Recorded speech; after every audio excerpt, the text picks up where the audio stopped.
And hello, everybody.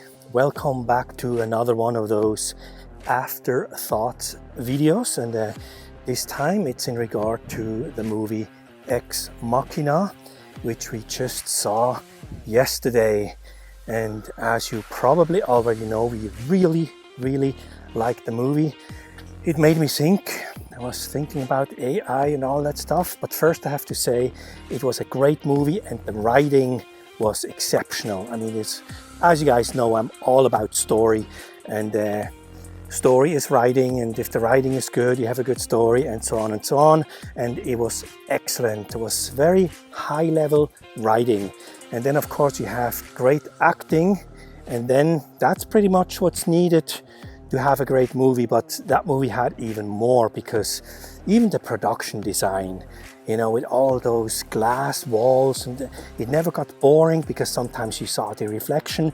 Of course, me as a filmmaker, I thought, oh my God, what a headache. If you think about, if you shoot in that room, you always have to make sure that the crew is not reflected in the glass, or so you can, and you can't see the camera, you can't see the lights they put up.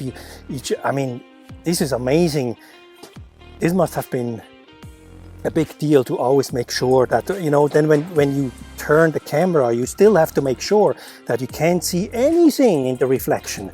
So just that was amazing, and also remarkable, of course. This was kind of a one location movie, and me as a screenwriter, I was faced with that challenge too, to write a movie just using one location. And one sometimes wants to do that because the more locations you have, the more expensive the movie, you know. And if you're an independent filmmaker and you want to do a feature film, which costs so much money, but if you can write something that happens in one location, of course writing just becomes much more difficult, because to hold the attention of the audience with only one location, it's not easy to do, you know. But I did write a few one location movies, and one of them we actually made, which is called Anonymous 616, which is a psychological thriller / horror film. You can see it on Amazon or for free on Tubi and all those other platforms. Anyway, so production design and writing and acting and the directing, just everything about this movie was great. And the soundtrack, I don't think there was a lot of music, which was also great, because that speaks to the writing and the dialogue, because you don't need a lot of musical support. But everything about that movie was great. Now, of course, the subject matter was also amazing and very timely, because AI, I mean, everything right now is about AI, and there are different thoughts about this subject. Some people say, oh, it's dangerous. Other people say, oh, I love it. And it's definitely two sides to that subject, because yes, AI can be enormously helpful, and in a lot of things it is. I mean, it can help you with writing and thinking and coming up with subjects, you know, stories and stuff, and can help you with creating pictures and videos and guidelines and websites and work, some work that people don't really want to do. AI can do it. Of course, they take over and also take the jobs people actually do want to do, but that's the other side of this whole thing. But yeah, AI, you know, they can make videos, and again, even there, I mean, I've seen videos, you know, the deep fakes. I mean, that's a dangerous thing. I have seen videos, you cannot tell the difference if that video is real or if it's a deep fake.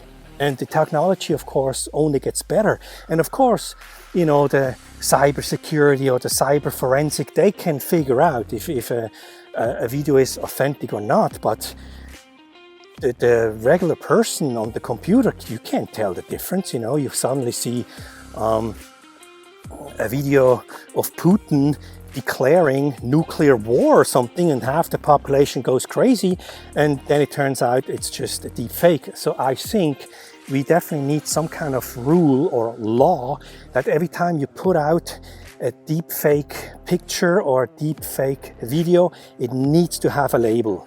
Otherwise, this is gonna mess up everything, that's for sure. And maybe they already have laws like that, but that's something we need. But of course, AI goes a lot further than that. I mean, a lot of people that maybe are not even aware how advanced AI actually is. For example, I saw this video, they talked about, they hooked up the AI to your brain waves. That's all the computer saw, brain waves. Now the person looked at the picture, and just from the brain wave, the AI could figure out what you're looking at. I mean, let that sink in. That is freaking amazing. Just looking at the brain waves, they know what you're looking at. If you advance that technology, soon you can, observe somebody's dream, or maybe even turn it into a moving picture, who knows. So that's just one example. And if you want to see how far this AI stuff can actually go, I mean, you just have to look to China. I think they have over 100 million cameras hooked up to AI with facial recognition software and all that stuff.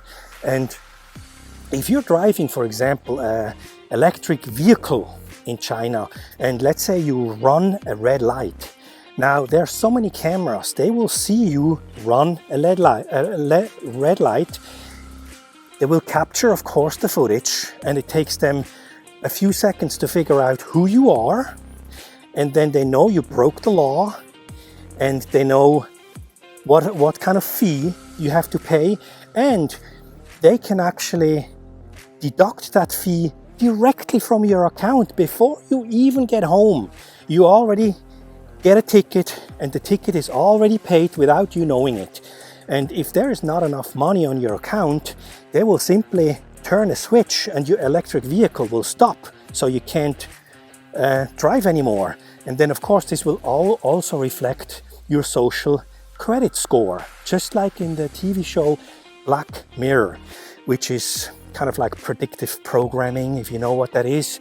They tell you what's coming, A lot of people think, oh, just a TV show is a lot more than that. But so now the driver has a lower social credit score. That means when it comes to certain things, he has now a disadvantage. For example, if in China, if you want to use the subway, for example, you got to show your phone, and it's going to read who you are. It's going to check on your credit score. And if you have a low credit score, you might be subject to additional searches. You have to go through a metal detector. They're going to search all your pockets and all your bags. So you have to go through all that stuff. Now, if your social credit score goes even lower, maybe you get caught stealing something or something, and then your social credit score goes even lower, you end up on a public billboard.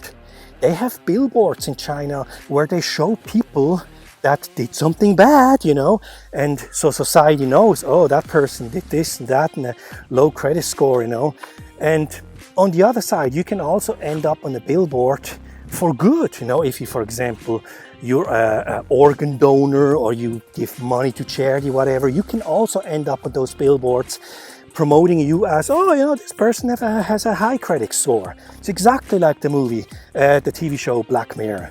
So that is crazy, because it all goes towards ultimate control. That's what this whole thing is all about. I also remember they showed headquarters in China.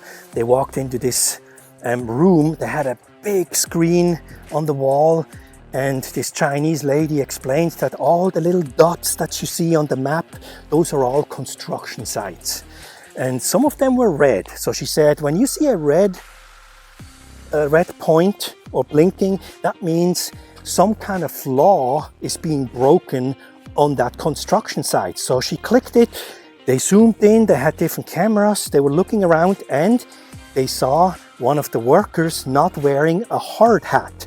Because, on a construction site, you have to wear a hard hat.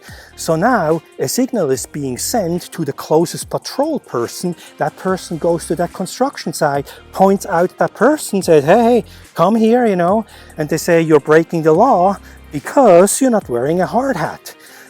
The person has to comply, otherwise they will be fired. And even if they comply, your credit score goes down again. So it's really all about control. It's crazy.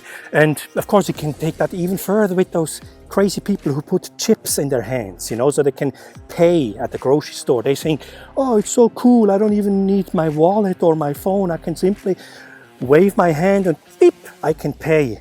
Well, I mean, I can't believe people do that. In Sweden, they stand in line to put this chip in and they think it's cool. Or I think in England, they proposed some kind of bill that you could get universal basic income if you get the chip, you know. So you get like $2,500 every month for doing nothing. You just put in that chip. What those poor people don't realize, that basic universal income comes with rules.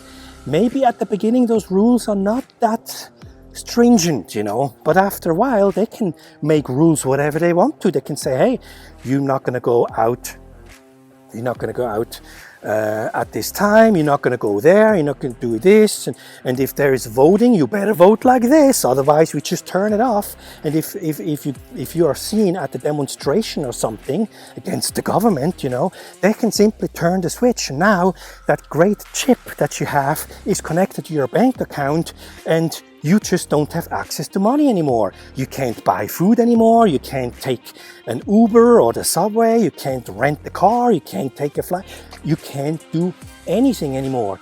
And since the money is connected to the central bank digital currency, that's another thing, my friends, we have to make sure we're not implementing the CBDC, the central bank digital currency, because that would be horrible to give so much control to the government. You know, it works very similar to, you know, Bitcoin, only that with the central bank digital currency, of course, the government is in control, you know, that's exactly what you don't want. I mean, if you think I'm spouting conspiracy theories, this is all fact. I mean, you can easily look that stuff up, you know.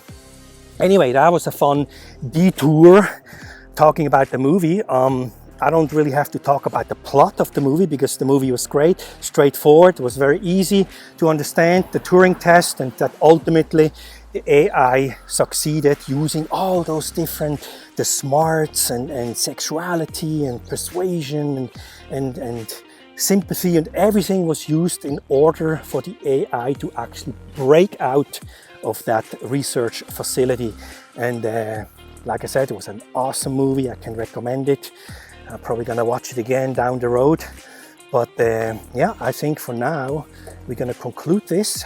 Thanks for being here, and I hope I see you next time in the next movie reaction and afterthought. All right, see you then.